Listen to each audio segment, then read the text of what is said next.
Winning final. I think we have broken 2 streaks already in my program. So yung first, yung 108 game winning streak ng NU, and then yung second is yung 40 game losing streak ng UA. So I think we're breaking records dito sa program, the Lady Archers. Pero seriously, it's a good win for us. The grit that I wanted to see from our girls, they showed it today, and of course being consistent on both ends, being two-way players like these two ladies, doing it on the defensive end and doing it on the offensive end. This is a far better team than where we are now, but I'm glad and that we both broke through our first win. Thank you, Coach Charlotte Luisa. You had 34 points on 10 of 20, shooting from the 3-point area, and you had 6 rebounds, 2 assists, and plus 35. So, how does it feel that you finally able to pull this off this quickly? What can you say? I think I just got my confidence from my teammates and my coaches. They believe in me, and I think the trust that they're giving me, ayun yung malaking bagay for me. So, yeah. Thank you, Luisa. And to Tricia, you had 16 points, 15 rebounds, double-double. 3 blocks, 3 assists, 2 steals, and plus 16. So, ano masasabi mo? Medyo short turnaround from yung game nyo last Sunday, tapos lumabot kayo agad. Ito, very convincing win. Ano masasabi mo? Sabi ko lang po na nung mga nakarang game is puro talo namin. Then parang pinag-isipan ko ng team na kailangan namin talagang bumawi kasi puro talo namin. Kailangan namin mag-execute ng tama para ipanalo ng team na doon. My question is for Luisa. Yung 10 threes, I believe that's how UAP record men's or women's. How does it feel to be hot? Well,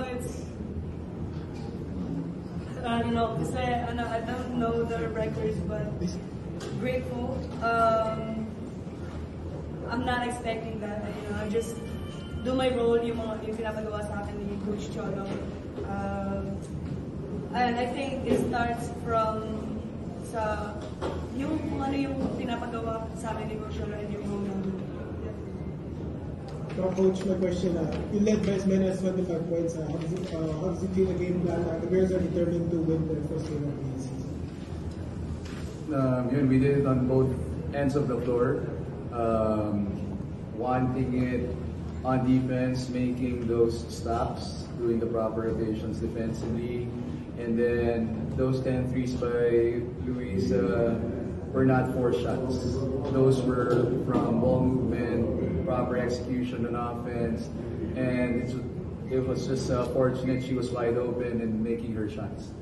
So, but we're far from satisfied from where we are, and this is a much better team. I'm very unsatisfied with where we are now, but again, we need to progress going forward. We have nothing to lose. We're not the Final Four team before. We're just wanting to challenge those spots, and we're going to be doing it from this game and moving forward one game at a time. Coach, can you talk about giving the great light to Luisa? She's been working hard in practices, pushing herself defensively and offensively, putting in the work on her shots.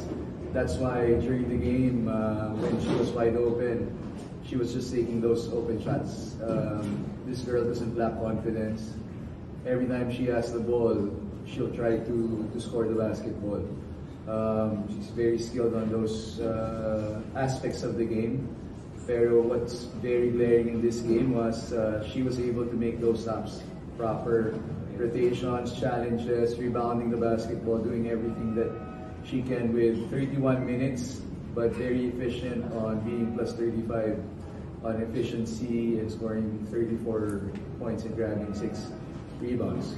I think the 6 rebounds and yung efficiency niya is much more important than those 10 threes that she made. Coach, after 5 games, all of the teams in the women's tournament from knockout wins. So siguro, can you talk about how the team is trying to adjust to a very competitive field of teams this season? It's a very good tournament this year. Everybody's competitive. It's just up to the coaches how to prepare for the following games, and then the players on how to execute those game plans.